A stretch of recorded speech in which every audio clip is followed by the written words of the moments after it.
दुनिया इस समय दो ही सवालों से जूझ रही है। पहला ईरान का अब क्या होगा और दूसरा ईरान के supreme leader Ayatollah Ali Khamenei की इतनी सटीक लोकेशन अमेरिका और इजराइल को मिली कैसे? किसने दी? आपको क्या लगता है कि ये सिर्फ मोसाद का खुफिया तंत्र था? बिल्कुल नहीं। ये नतीजा उन फालतू और अय्याश शेखों की गद्दारी का है जिन्हें अमेरिका ने पाल रखा है।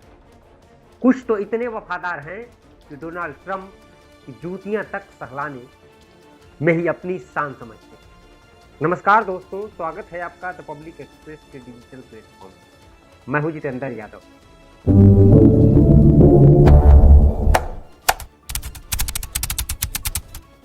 हैरानी की बात देखिए, सिर्फ खामनेई ही नहीं, उनके साथ उनकी बेटी, दामाद, बहू, पोती और ईरान के 28 टॉप लीडर को एक झटके में खत्म कर दिया।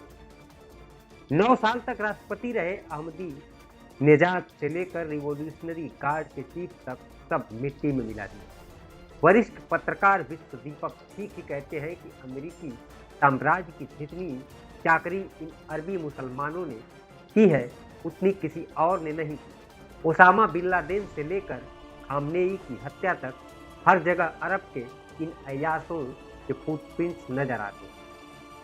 गौर कीजिए, पूरे मध्य पूर्व में सिर्फ ईरान ही था जिसने 50 साल से बिना झुके अमेरिका का विरोध कर रहा था और इसकी कीमत 86 साल के बुजुर्ग खामनेई को अपनी जान देकर चुकानी थी। जानकार बताते हैं कि खामनेई आज जिंदा होते अगर सऊदी के प्रिंस मोहम्मद बिन सलमान यानी MBS ने ट्रंप को बार बार उकसाया नहीं।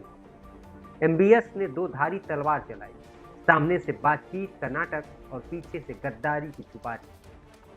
और कतर का दोगलापन तो देखिए, उनका चैनल अल जजीरा दिन भर गजा और फिलिस्तीन के लिए आंसू बहाता है, लेकिन हकीकत में कतर अमेरिका का सबसे बड़ा दलाल है। अल जजीरा के मुख्यालय से कुछ ही दूरी पर अमेरिका का सबसे बड़ा सैन्य अड्डा है, जहां 10,000 अमेरिकी सैनिक मजे कर रहे हैं।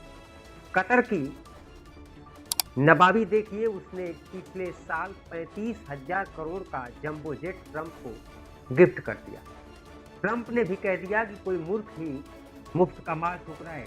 मिस्र, जॉर्डन, कुवैत, बहरीन, ये सब कहीं न कहीं खामनेई के खून के जिम्मेदार। तेल बेचकर सोने की गाड़ियों पर चलने वाले ये शेख आज भी कबीलाई मानसिकता से बाहर नहीं निकले हैं। विद्वान जफर आगा ने एक बार कहा था कि अरबी घोड़ों और अरबी मुसलमानों में ज़्यादा फर्क नहीं है। वो खाते हैं और दौड़ते हैं, लेकिन उनकी लगाम हमेशा अमेरिका के हाथ में रहती है। आज ये बात सच साबित हो गई। इतिहास की कालिक अब कभी नहीं भूलेगी कि अरब देशों के हाथ अयातुल्लाह खामनेई के खून से रंगे हुए। ईरान तो अस्थिर हो गया, लेकिन याद रखिए, जो दूसरों के लिए गड्ढा खोदते हैं वक्त आने पर लगाम उनकी भी कसी जाएगी। इस रिपोर्ट में बस इतना ही। अपनी राय कमेंट में जरूर लिखिए। नमस्कार।